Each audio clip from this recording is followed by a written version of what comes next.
So I also wanted to do a segment talking about the static system and how it still persists as a system inside of Boxcutter and why.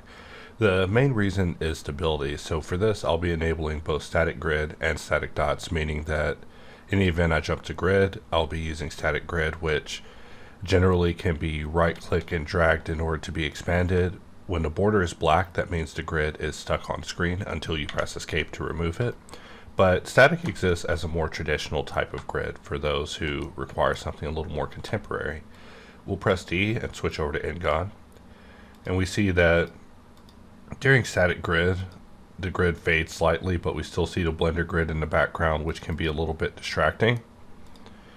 There's an option for that called toggle grid overlay that whenever it's toggled on, that means that whenever you go into draw, it will actually display only the let's try that again. There we go. So it'll actually get rid of it on spawn. My mistake. So let's bring our grid back out. Just right clicking to pause, shift scrolling to add more subdivisions, and we can just get in here with Ngon. Static also contains support for the multiple orientation modes, but before I even get to that, one of the big things about static grid is you can press G to transform it, you can press S to scale it, you can press R to rotate it in the event that you need to transform it freely. For example, I could just rotate the grid like so and just begin drawing a design on this from a completely different orientation. However, rotating it freely in order to get a result, we'll press backspace to undo that point, isn't necessarily the best way to go in my opinion. So let's just press E to extrude, and we'll press escape to get rid of the grid. By pressing Shift V, I can bring up the orientation subpanel, and we can change this to nearest edge. This means that whenever I press Control, we'll be orienting to the nearest edge whenever we spawn this grid. So we can actually orient it to, say, this particular edge, shift right click and expand it, maybe draw a rectangular grid and subdivide it.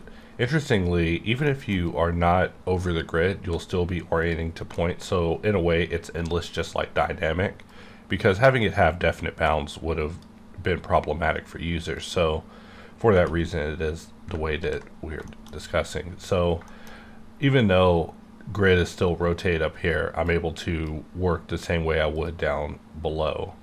However, I was trying to orient it like I was doing a normal cut, but because the grid is up here being rotated, that's being overridden. In fact, if I were to press D, switch over to box, and try to draw on this face as if that grid just wasn't even a problem, we see that that grid is very much a problem, and we need to look at it head on, focus on what we want to do with it, do what we got to do with it, and get rid of it so we can get on with our lives.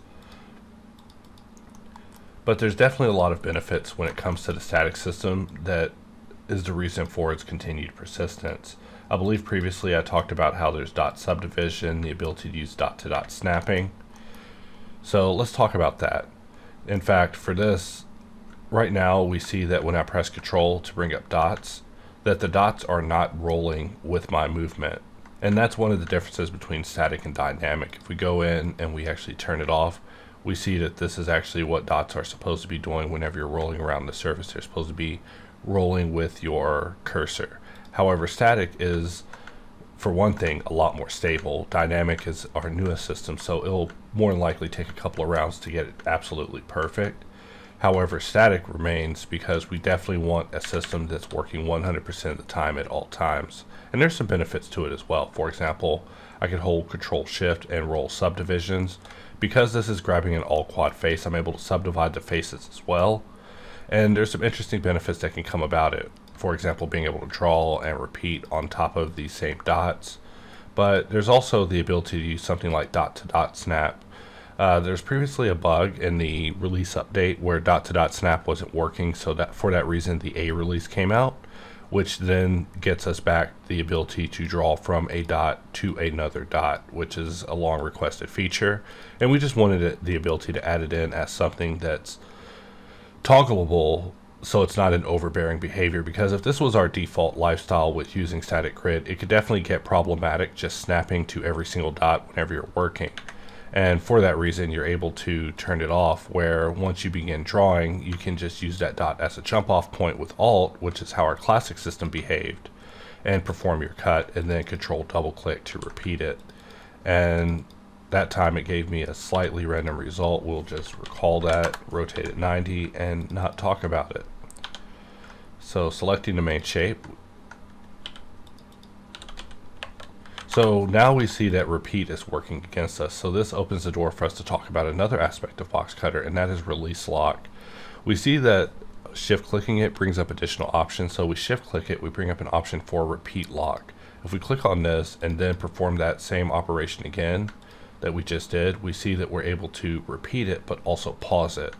And this can come in handy for times where you just want to rotate it prior to its application. I'm not sure why the orientation is being off. Let's press Shift V, change over to local, and we see that we're still getting an unpredictable result. Sometimes I'll just perform a repeat over and over, just trying to analyze what could be causing the rotation to be off, and more than likely it's something to do with either the geometry changing underlying or what is going on with this operation. So let's try it again and just attempt to repeat it down the line.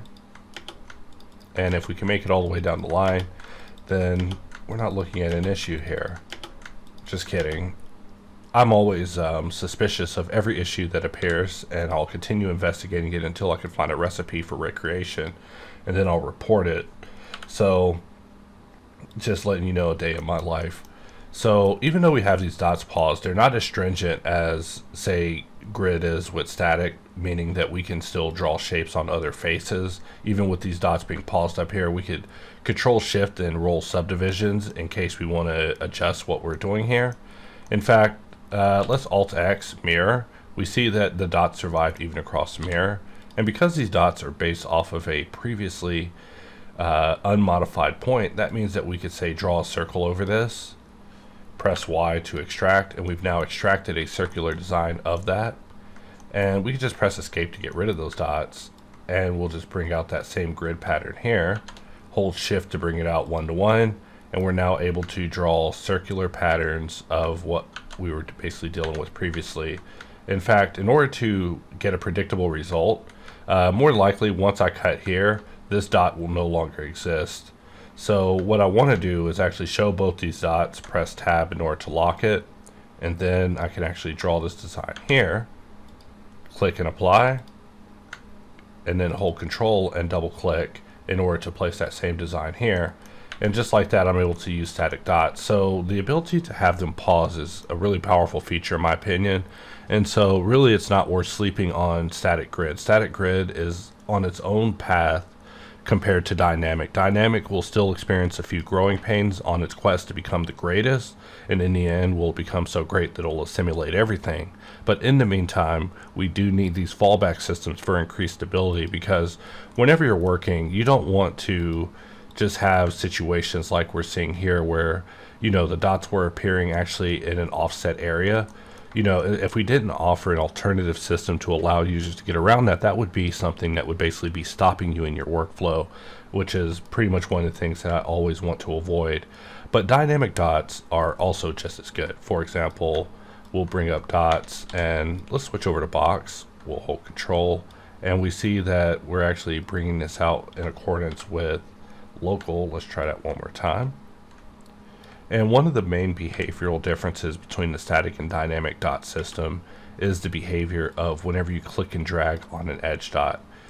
For example, previously with static, I was having to hold Alt in order to perform basically an equidistant operation. However, with dynamic, those behaviors are things that we began rethinking and making inherent. So basically, if you start jumping off of a face, you want to basically hold Alt in order to begin drawing it out in a custom equidistant fashion from the center. But if we compare that with, say, static, and we undid this operation, more than likely static is going to start you with a corner draw, and then when you hold Alt, you'll basically be able to get that same result. But this is what I refer to as basically one behavior back, because our previous system was like this for probably about 10 releases. However, these are some long time things that have become a bit of a gripe with me that I feel need to be changed and modernized. Our goal is to, of course, reduce the amount of keys that are being pressed, allowing us to map those keys to additional functions and expand their functionality in other directions.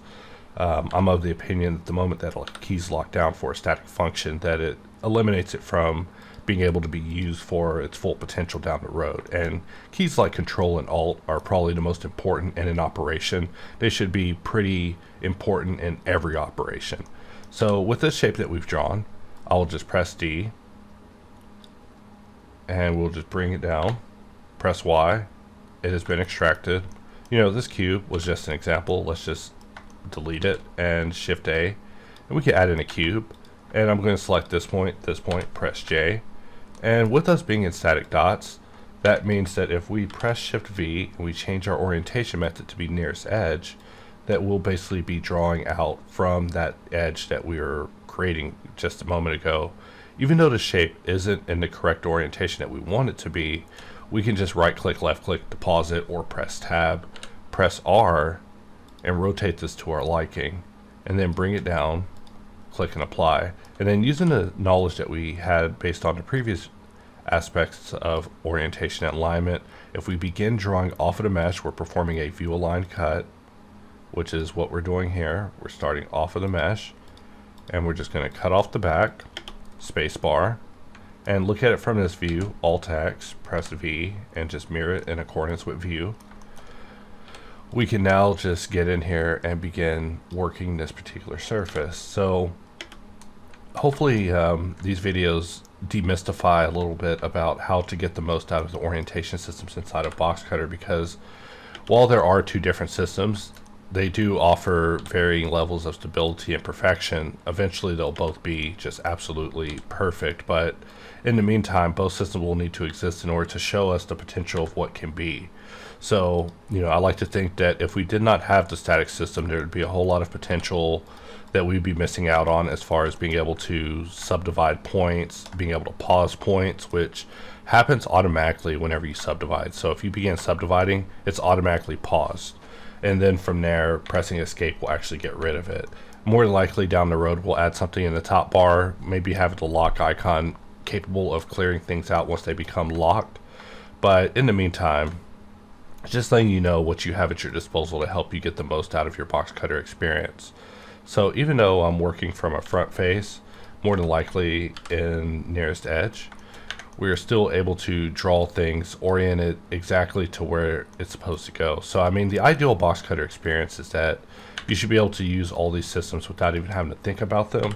Just knowing a few of the essentials, like pressing Shift V to bring up your orientation sub panel, or the intricacies of alternative extrude if you decide to take advantage of it. But also that, you know, having the static toggle allows you to revert back to the static systems, which offer an entirely different way of working that aims to have most of the functionality that's contained in the greater whole of Boxcutter, but also offer some special exclusives for those who happen to try these systems out. So we'll just use an ever scroll, bring that back. We want to actually get rid of the grid, because by pressing G and Z, I'm not actually even moving the grid anymore. I'm now affecting the grid. So it's important to know that pressing escape will allow you to get rid of the grid. Also, I had the shape deselected, and by pressing Control, I'm actually orienting myself to the world. And you know, it's hard to tell, but you know, I'm tapping Control and I'm like, why is it not orienting to the shape? Selection is important to us. As long as you're a master of your selection, you'll definitely have a much better experience. But just know that, you know, we can't cut a target that isn't selected. You know, it just does not compute. It's a logical error with me. So it's something that, you know, maybe someday we'll create a lock-on system where it'll lock onto your target and allow you to cut even when it's deselected. But, you know, whenever we create Big Brother style systems, I can only think about how, you know, Brother Eye will eventually take over and be up to evil, thinking that humanity is better controlled. A lot of the automation in Boxcutter has definitely proven to us that despite the best intentions with automation, that those systems can definitely work against the users just as easy as they are built to work for the users, especially without adequate awareness. So my goal, of course, is always to ensure that users are always most aware of these systems being present, and then showing how they can basically get the most out of them. So let's say that I drew an n-gon here. I could just bring up a grid, subdivide it, right click and pause it, and then begin drawing on n-gon to create something. But let's say I wanted to override it. Well, I'll just use control, which will allow me to be free inside of static. So, you know, in addition to the way that the functions are intended to be used, there's a lot of thought and care that goes into control and what happens when you press control, even in the middle of an operation, of whether it should release you from your snapping obligations and allow you to be free, or if it is going to continuously constrain you to the grid pattern that was formulated. And these decisions actually differ across our multiple grid systems. So it's just something to keep in mind to assist you with getting the most out of your Boxcutter experience. So while static is not our default in Boxcutter at this time, they do offer some benefits that are definitely worth checking out.